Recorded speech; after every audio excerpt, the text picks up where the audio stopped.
first of all, tell me what you do, sort of your, your background, and then I want to hear about the business and the transition, and all that good stuff. Okay, so what do I do? I'm a mental health therapist. I have my master's degree in clinical social work. I am also a supervisor, a clinical supervisor, and I'm getting my doctorate in counseling, education, and supervision. So I defend next month. So hopefully, so not hopefully, I will pass. That's Um, right. I will successfully defend, I should say. I have been in the mental health field since 2004, and I love the work that I do. I love helping other people. I have a practice, so I'm also an owner of a business, a mental health group practice in Southfield, Michigan, and our practice is focused in trauma, individuals who have experienced trauma, and that's really any type of trauma that they've identified. Um, so most of my clients, but not all, have had childhood experience of trauma. They're adults, but have had childhood experience of trauma. I'm really working really hard to not um,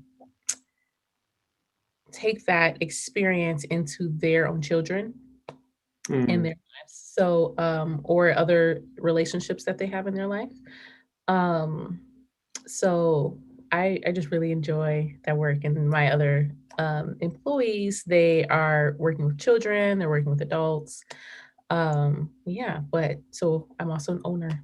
but that's awesome. And the name of the company? Oh yes, it's Transformative Mind Counseling. Good to know.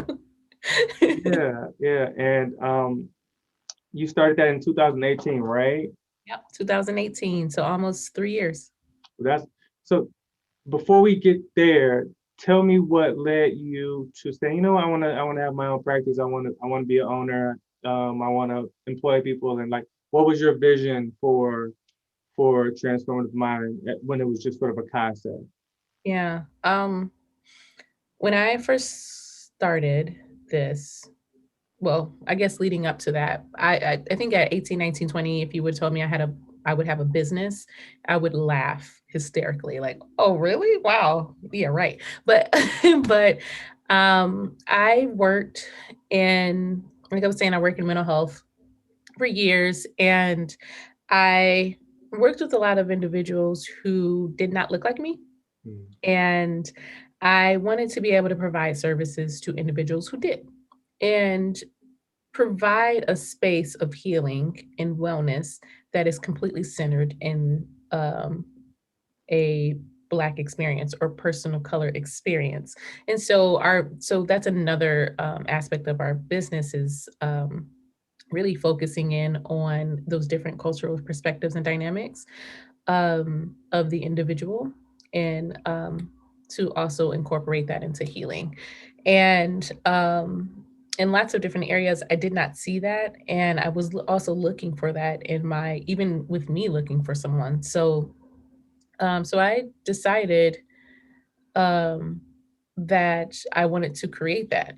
I wanted to create the space in Metro Detroit area, in the Metro Detroit area for, I mean, the area is, 70, 80% Black. right. And yet there are spaces that, that do focus on that. But I just saw a space to be able to create that.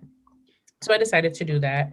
My practice is not only a group practice, but will grow into a training institute that is also connected in supervision and cultural practices, and incorporating that into counseling sessions and um, anti-racism practices and liberation work. So, which is some of the stuff that we do now with trainings with other organizations.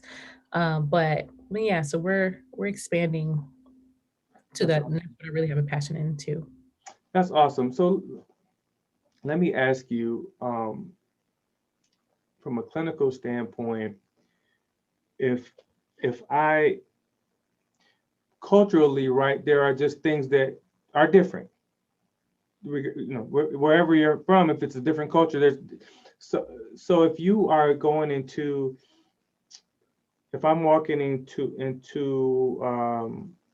your office, you know, it's always like the stereotype is like I'm laying on the couch, right? So I'm laying on the couch and you got your notepad here, and I'm from a different culture.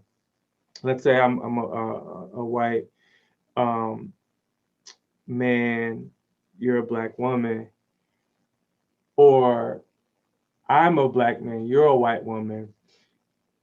Some of the things that I am sort of sharing with you, are they just being missed? And so research wise has shown that to be true.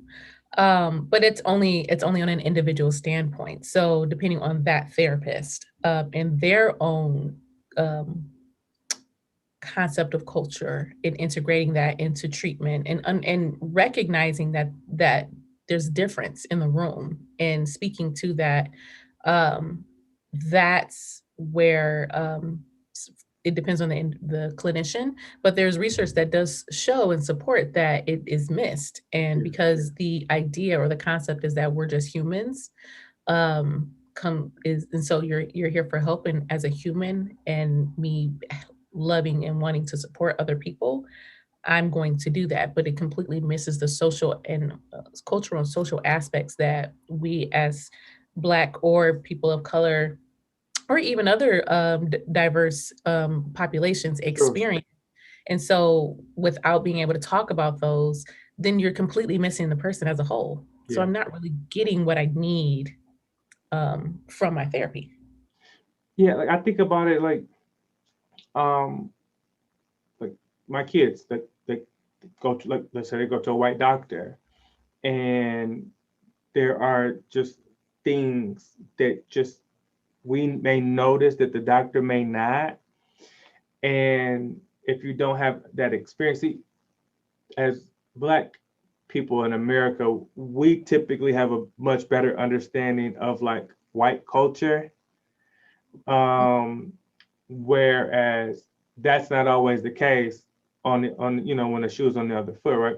So Yeah. they're just blind spot. There's not it's some of that unconscious bias stuff. It's not necessarily somebody that's blatantly, they're being neglectful. They just missed it. It's just not something they're used to sort of dealing with. And Yeah. I imagine there could be, first of all, just not a lot of healing going on.